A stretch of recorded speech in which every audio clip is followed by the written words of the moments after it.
រៀបការជាគូព្រេងចេះចាត់ចែងយល់ចិនគ្នាកុំបងក៏វេរា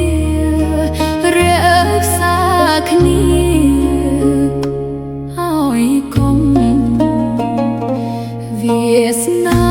ជួបជាភពសំណាងកុំ